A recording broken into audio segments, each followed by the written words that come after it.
ఓ తమ్ముడు పాలరాజు అని ఒక వాచ్ నాకు కొనిచ్చాడు. అప్పట్లో చింతల్లో ఒక స్థలంలో ఆదివారపు ఆరాధన జరిగేది. ఎక్కడో మొత్తానికి వాచి పోయింది. సరే ఆ ఆదివారం సాయంత్రం అక్కడ ప్రార్థనకి వెళ్ళాను. ఎబినేజర్ అన్న, సుధాకర్ అన్న, ఒక మన పాతోళ్ళు వచ్చారు. సరే మాట్లాడుతా అన్న, నా వాచి ఎవరు తీసేశారన్న, వాచి పోయిందన్న ఇంటికాడ అన్న.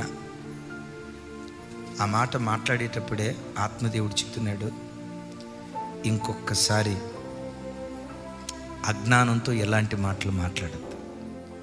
ప్రభా, ఇందులో అజ్ఞానం ఏముందయ్యా? వాచి పోయింది చెప్పాను. వాచి పోయింది అని విశ్వాసులకు చెప్తే దాని అర్థం ఏంటి?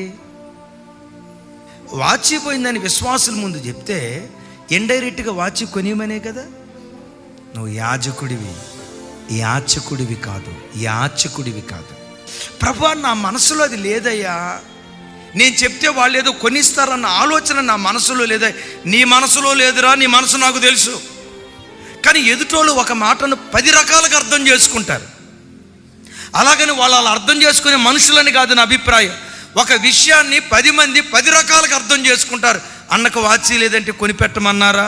అయ్యో పాపం, అన్నకు వాచి లేదు, మనం కొనిపెట్టాలి. రకరకాల ఆలోచనలు వస్తాయి. ఎప్పుడు నీకు తెలుసా, ఆ రోజు నుంచి ఈ రోజు వరకు చేతికి వాచి పెట్టుకోవటం మానేశా. నా చేయి చూసినప్పుడల్లా పరిశుద్ధాత్మ దేవుడు ప్రతి విషయం మనతో మాట్లాడుతూ మనకు నేర్పటం ప్రారంభిస్తాడు. చంటి బిడ్డతో తల్లి మాట్లాడినట్లుగా, కొడుకుతో తండ్రి ముచ్చటించినట్లుగా ప్రతి విషయంలో పరిశుద్ధాత్మ దేవుడు మనతో మాట్లాడతాడు.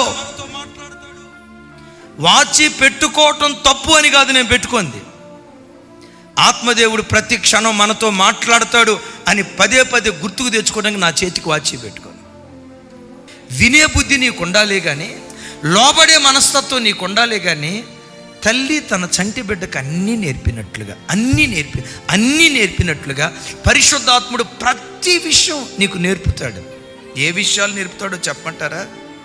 నీ తలకట్టు ఎట్లా ఉండాలి అది కూడా నేర్పుతాడు. నీ డ్రెస్ స్టైల్ ఎట్లుండాలి అది కూడా నేర్పుతాడు. నీ గడ్డం ఎట్లుండాలి అది కూడా నేర్పుతాడు. నీ వేషధారణ ఎట్లుండాలి అది కూడా నేర్పుతాడు. చివరికి ప్రజల మధ్యలో నడిచేటప్పుడు నీ నడక ఎట్లుండాలి, అంతరంగికంగా బాగా ప్రతి విషయంలో నేర్చుకునే బుద్ధి నీకు నాకు ఉండాలి. కానీ ప్రతి విషయంలో పరిశుద్ధాత్మ దేవుడు మనకు నేర్పటం ప్రారంభిస్తాడు.